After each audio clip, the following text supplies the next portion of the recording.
ഒരു പുതിയ ഡിപ്പാർട്ട്മെന്റ് ഞാൻ ഇപ്പോഴത് കേൾക്കുന്നത് കൊള്ളാം. പോലീസ് അല്ല എന്ന് പറയുമ്പോൾ തന്നെ ഒരു സന്തോഷമുണ്ട്. പക്ഷെ അന്വേഷണം തന്നെയാണ്, വളരെ ഇൻട്രസ്റ്റിംഗ് ആയിട്ടുള്ള രീതിയിലുള്ള ഒരു അന്വേഷണമാണ്. ഒരു വളരെ ഡിഫറെന്റ് ആയിട്ടുള്ളൊരു മേക്കിംഗ് കാര്യങ്ങളൊക്കെയാണ് ഉള്ളത്. ഒരുപാട് സന്തോഷമുണ്ട്.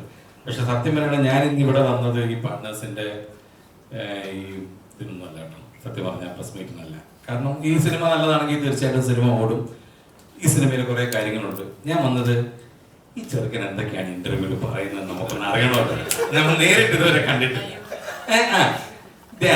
എന്താണ് പറയുന്നത്, എന്താണ് പരിപാടികൾ. ഇപ്പൊ 2-3 സിനിമയോട് ഒരുമിച്ച് അഭിനയിക്കുന്നു. അപ്പം അഭിനയിക്കുന്ന കാര്യങ്ങളൊക്കെ നമുക്കറിയാം. എത്രത്തോളം ഡെഡിക്കേറ്റഡ് ആണെന്നുള്ള കാര്യം നമുക്കറിയാം. സിനിമയെ കുറിച്ച്, സിനിമ എങ്ങനെയാണ് ഇദ്ദേഹം കാണുന്നത് എന്നൊക്കെയുള്ള കാര്യം നമുക്ക് വളരെ വ്യക്തമായിട്ട് അറിയാം. കുറച്ചു മുമ്പ് പറഞ്ഞില്ലേ, ഈ സിനിമയെ കുറിച്ച് എന്താണ് പറയേണ്ടത്, ഒന്നും പറയാൻ ഒന്നും അറിഞ്ഞൂടാ. അതുകൊണ്ട് തന്നെയാണ് ഒന്നും പറയുന്നത്. അപ്പോ ഇവിടെ എന്താണ് ധ്യാൻ എങ്ങനെയാണ് ഒരു ഇന്റർവ്യൂവിൽ എങ്ങനെയാണ് ധ്യാന്റെ ബിഹേവിയർ നിങ്ങൾ ചോദിച്ചിട്ട് എങ്ങനെയാണ് തിരിച്ചു പറയുന്നത്. അപ്പൊ അങ്ങനെ ധ്യാന്റെ ഒപ്പം വരുന്നത് ധ്യാന്റെ തമാശകൾ കുറച്ച് എന്താണ്. ഞാനൊരു 25 വർഷമായ സിനിമയിൽ വന്നിട്ട് നമ്മള് ചില ആളുകൾ പെട്ടെന്ന് നമ്മുടെ ഉള്ളിലേക്ക് കയറും. അതൊരു പക്ഷേ നമ്മൾ പ്രതീക്ഷിക്കാതായിരിക്കും അത് കയറുന്നത്. അത് അങ്ങനത്തെ ഒരാളാണ് ധ്യാൻ. ഞാൻ ധ്യാന്റെ കൂടെ ആദ്യത്തെ ഒരു ദിവസം അഭിനയിച്ചു കഴിഞ്ഞപ്പോൾ തന്നെ എനിക്ക് ഒന്നും അങ്ങോട്ട് പറയേണ്ടി വന്നില്ല. കുറേ കഥകളും കാര്യങ്ങളും എല്ലാം പറഞ്ഞ് പെട്ടെന്ന് ഒരാളുടെ മനസ്സ് കീഴടക്കാനുള്ള എന്തോ ഒന്ന് ധ്യാനിലുണ്ട്. അതാണ് മലയാളികൾ ഈ ചെറുപ്പക്കാരനെ നെഞ്ചിലോട്ട് ഏറ്റെടുത്തിട്ടുള്ളത്. അതിനകത്ത് യാതൊരു സംശയമില്ല. അപ്പൊ എന്തായാലും ധ്യാന്റെ ഒരു സിനിമ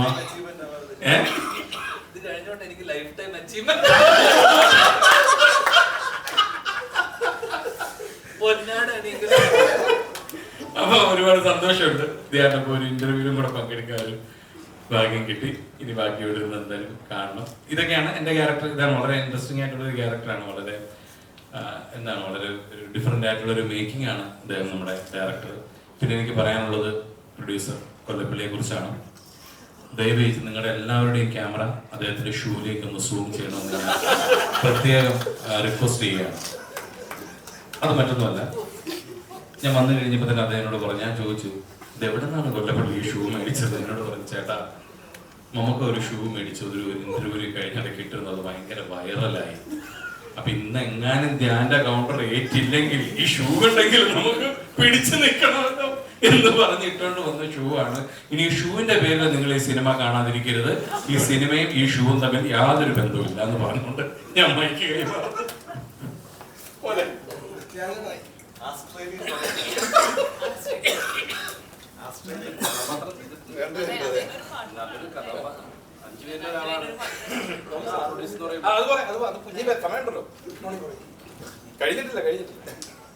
ബാങ്ക് ജീവനക്കാരിൽ ഒരു കഥാപാത്രം പുള്ളിയാണ്. പുള്ളിയുടെ കഥാപാത്രത്തിന്റെ പേര് ചാക്കോ.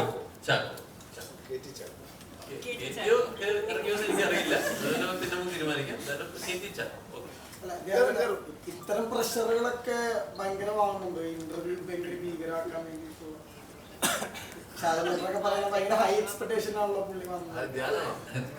സിനിമയെ കുറിച്ചല്ലോ പറഞ്ഞത്. ഇന്റർവ്യൂവിനെ കുറിച്ച് പറയുമ്പോ എനിക്ക് പ്രഷറുണ്ട്. സിനിമ റിലീസിനെ കുറിച്ച് പ്രഷറില്ല. ഇന്ന് എനിക്ക് ഭയങ്കര പ്രഷർ ഉണ്ട്. ധ്യാൻ ചേട്ടന്റെ മാസമാണ് തോന്നുന്നത്. അപ്പൊ കുടുംബശ്രീ കുഞ്ഞാട് ഇറങ്ങുന്നു, ഇന്ന് സ്വർഗത്തിലെ കട്ടറും ഇറങ്ങി, എനിക്ക് വാർണേഴ്സ് ഇറങ്ങാൻ പോകുന്ന ധ്യാൻ ചേട്ടന്റെ സിനിമകൾ ഇങ്ങനെ ഈ മാസം മുഴുവൻ ധ്യാൻ ചേട്ടനുള്ളതാണ് തോന്നുന്നു. അതെ, ഇനി വർഷങ്ങളുണ്ട്.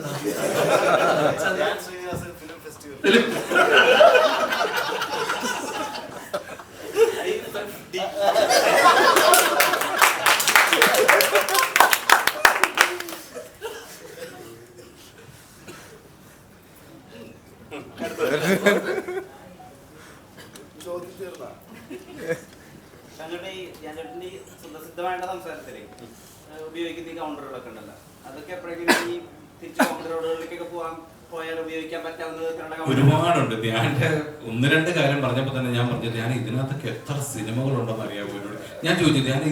ധ്യാൻ പറയുന്ന ഒരു കഥയിൽ നമുക്കൊരു 3 സിനിമയ്ക്കുള്ള പ്ലോട്ടുകളുണ്ടാവും. ഞാൻ പറഞ്ഞു, ഞാൻ ഇതിനകത്ത് എത്ര സിനിമയാണെന്ന് അറിയാൻ ചേട്ടാ. ഇതെല്ലാം കൂടെ ഞാൻ സെറ്റ് ചെയ്ത് വെച്ചിരിക്കുകയാണ്.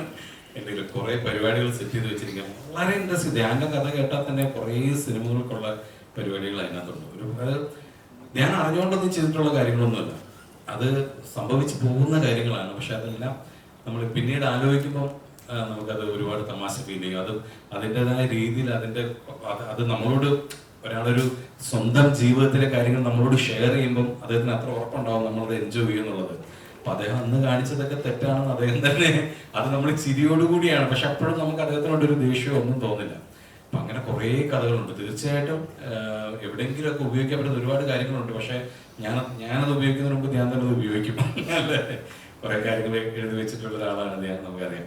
സമയം കിട്ടണ്ടേ? ഈ അയ്യരൻ ദുബായ് എന്ന് പറയുന്ന മൂവിയുടെ പ്രൊമോഷന് മുകേഷ് ഏട്ടൻ പറയണ്ടായി. ലൊക്കേഷനിൽ ധ്യാൻ പല കഥകളും പറയും. മുകേഷ് ഏട്ടൻ ഓർക്കും, ചേട്ടാ ഇവന്റെ അച്ഛന്റെ കൂട്ടുകാരനല്ലേ, എന്നോട് ഇതൊക്കെ പറയാൻ കൊള്ളാവോ എന്ന് ഓർത്തെന്ന് പറയും. അപ്പൊ അതുപോലത്തെ രസകരമായിട്ടുള്ള എന്തെങ്കിലും കഥകളൊക്കെ വേറെ ടൈപ്പ് കഥകളാണ്. അതൊരു പ്രസ് മീറ്റിൽ അങ്ങനെ അത്തരം കഥകളും ഞങ്ങൾക്കിടയിൽ ചർച്ച ചെയ്തിട്ടുണ്ട്. പക്ഷെ ഞങ്ങൾ അല്ലെ ചർച്ച ചെയ്തിട്ടുണ്ട്. അതൊക്കെ വേറെ ടൈപ്പ് സിനിമയായിട്ട് ഇറക്കുന്നതായിരിക്കും. പാർട്ട്നേഴ്സ് എന്നുള്ളൊരു പേരും ഇപ്പൊ താങ്കൾ തന്നെ പറയണ്ടായി. കുറച്ച് 3-4 പേര് പല സാഹചര്യങ്ങളിൽ ബാങ്കിൽ ജോലിക്ക് വരുന്നു. അപ്പൊ ഇത് ബോധപൂർവമായി പ്രേക്ഷകനെ തെറ്റിദ്ധരിപ്പിക്കാൻ, ഇവരെല്ലാവരും ഗ്യാങ് ആയിരിക്കും, തെറ്റിദ്ധരിപ്പിക്കാൻ വേണ്ടിയിട്ടൊരു പേരാണോ? നമ്മൾ പ്രതീക്ഷിക്കാത്ത പല ടെസ്റ്റുകളും ഒളിപ്പിച്ചൊരു സിനിമയായിരിക്കും പാർട്ട്നേഴ്സ്. കാരണം എന്ന് പറയുന്നത് ഓൺലി ക്രൈം എന്ന് പറയുന്നത് അവരൊരു പാർട്ട്നേഴ്സ് ആവാൻ കാരണം ഒരു ക്രൈമാണ്. അവര് ജീവിതത്തിലെ മുൻപ് പരിചയമില്ലാത്ത ജീവിതത്തിന്റെ പല സ്ഥലങ്ങളിൽ നിന്നും വന്ന ആളുകൾ ഒരു ക്രൈമിന്റെ പേരിൽ ഒരുമിച്ചാവുകയും പിന്നീട് അവരെ ഒരുമിച്ച് പിന്നീടുള്ള ജീവിതമാവുന്നത് കൊണ്ടാണ് അങ്ങനെ ഒരു പേരിട്ടത്. ജ്യേഷ്ഠന്റെ കൂടെ ജോലി ചെയ്തിട്ടുണ്ടല്ലോ, സിനിമയും സംവിധാനം ചെയ്തിട്ടുണ്ടല്ലോ ധ്യാൻ ചേട്ടന്റെ. അപ്പൊ ഇവരെ ഒരുമിച്ച് ഈ സിനിമ പേരൊക്കെ മറന്നുപോയോ?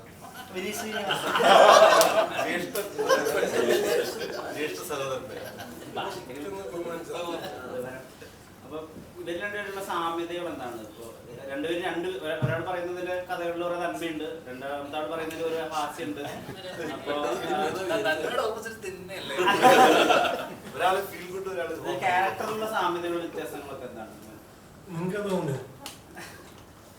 എനിക്ക് തോന്നിയത് ഞാൻ ധ്യാനിന്റെ ഒപ്പം ഇത് 3ാമത്തെ സിനിമയാണ്.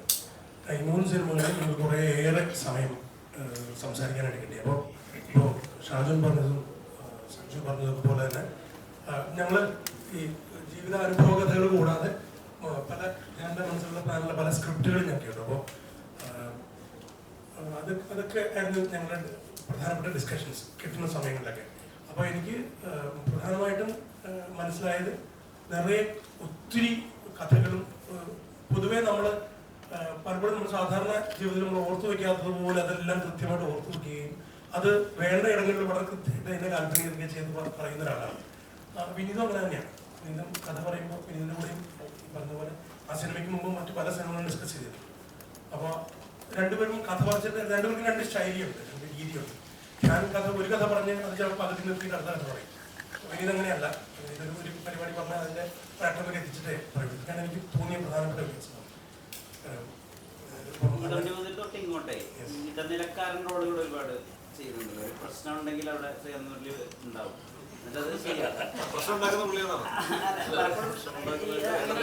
മിഡിൽമാൻ പരിപാടി പാർട്ട്നേഴ്സിൽ ആ വിധത്തിലുള്ള ഒരു അത് പറയാനൊന്നുമില്ല. അങ്ങനെ ചിന്തിച്ചിട്ടേ ഇല്ല. കാരണം എന്നെ പോലൊരു നടനെ സംബന്ധിച്ചിടത്തോളം നമുക്ക് ചൂസ് ചെയ്യാവുന്ന ഒരു കഥാപാത്രത്തെ നമുക്ക് ചൂസ് ചെയ്യാവുന്ന ഒരു അവസ്ഥയിലേക്ക് നമ്മൾ എത്തിയിട്ടില്ല. പലപ്പോഴും എഴുത്തുകാരും സംവിധായകരും ഒക്കെ ചേർന്നിട്ടാണ് നമ്മൾ ആയാൽ ശ്രീകാന്ത് ഈ ക്യാരക്ടർ ചെയ്താൽ കൊള്ളാമെന്നാണ്. ഇപ്പം പകുതി ജോലി അവർ ചെയ്തു കഴിഞ്ഞു, നമ്മൾ പിന്നെ പോയിട്ട് പെർഫോം ചെയ്യേണ്ടതുള്ളൂ. അപ്പൊ അതിൽ ഈ പറഞ്ഞതുപോലെയുള്ള മുൻപുള്ള അങ്ങനെയാണല്ലോ ഇപ്പോൾ ഒരു ഡോക്ടറാണെങ്കിൽ അത് ആവാം, വക്കീലാണെങ്കിൽ ആവാം. എന്നെ കുറിച്ച് ഏറ്റവും കൂടുതൽ ആൾക്കാർ പറയുന്ന ഒരു കമന്റ് എന്ന് പറയുന്നത് വക്കീൽ വേഷമാണല്ലോ കൂടുതൽ. അപ്പോൾ എനിക്ക് ചെയ്യാൻ പറ്റുന്നത് അവസരങ്ങൾ നഷ്ടപ്പെടാതിരിക്കാവുന്നതാണ്. അപ്പോൾ അതിന് വേണ്ടിയിട്ട് ഞാനിത് പലയിടത്തും നമ്മുടെ സുഹൃത്തുക്കളൊക്കെ പറയാറുണ്ട്. അപ്പോൾ അതിൽ നിന്ന് എന്തെങ്കിലും നമുക്ക് വ്യത്യാസമായിട്ട് ഈ പറയുന്ന വക്കീൽ ആ വക്കീലിൽ നിന്നും ഈ വക്കീലിന് എന്തെങ്കിലും വ്യത്യാസമായിട്ട് ചെയ്യാൻ പറ്റുമെന്ന് ആലോചിക്കാം. അപ്പോൾ ഇതിൽ പോലീസാണ്. ഞാൻ പോസ്റ്ററുകളൊക്കെ കണ്ടതുകൊണ്ട് പറയും ഇതിൽ പോലീസാണ്. എൻ്റെ ഒരു 14-15 പോലീസ് ഇപ്പോൾ ആയി. അപ്പോൾ ഞാൻ ആ നിലയ്ക്ക് എന്നെ കൊണ്ട് പറ്റുന്ന രീതിയിൽ റൈറ്റർ ഡയറക്ടർ ഈ സിനിമയുടെ കോറൈറ്റേഴ്സ് ആയിട്ടുള്ള ഹരിപ്രസാദും പ്രശാന്ത് കൊടുത്തുണ്ട്. ഞാൻ നമ്മൾ തിരിച്ചതല്ല നവീൻ്റെ കൂടെ അവരോട് ചേർന്നിട്ടാണ് എഴുതിയിട്ടുള്ളത്. അപ്പോൾ അവർ നമുക്ക് നമ്മുടെ കഥാപാത്രം എന്താണെന്ന് തീരുമാനിച്ചിട്ട് അവർ പറഞ്ഞു തരുന്നത് പോലെ ചെയ്യാവുന്നതായിരുന്നു പരിപാടി.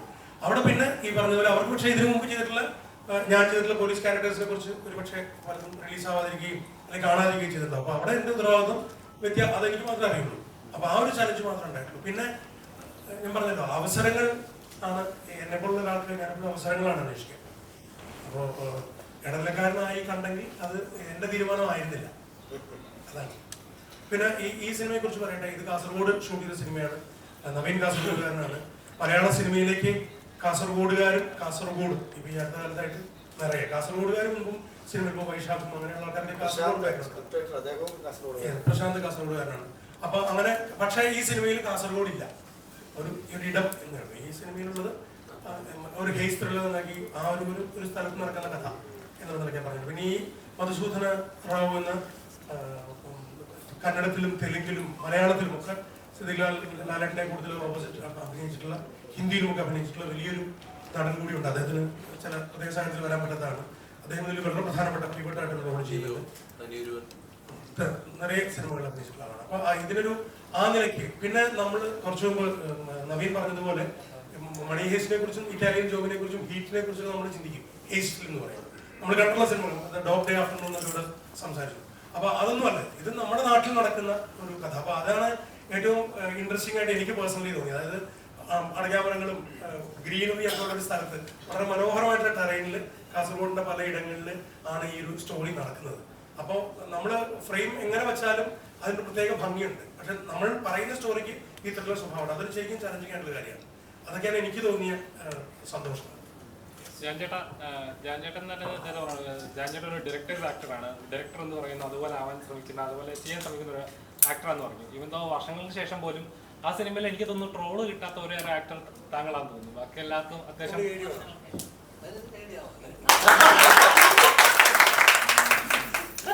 അപ്പം അത്ര ഡെഡിക്കേറ്റഡ് ആയിട്ട് ഒരു കഥാപാത്രം ചെയ്തത്, ആ കഥാപാത്രത്തെ റീച്ച് ആവുകയും ചെയ്തു.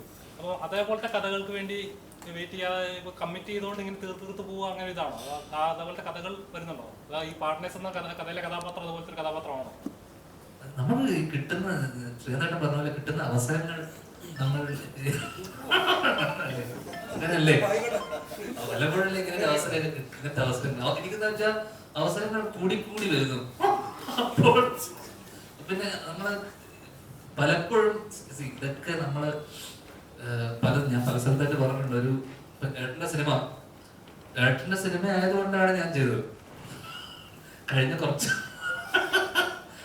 അങ്ങനെ നോക്കുമ്പോൾ കഥ ഇഷ്ടപ്പെട്ട് ഞാൻ അവസാനമായിട്ട് ചെയ്ത സിനിമ ഏതാന്ന് ചോദിക്കും, എനിക്ക് ആലോചിക്കണം.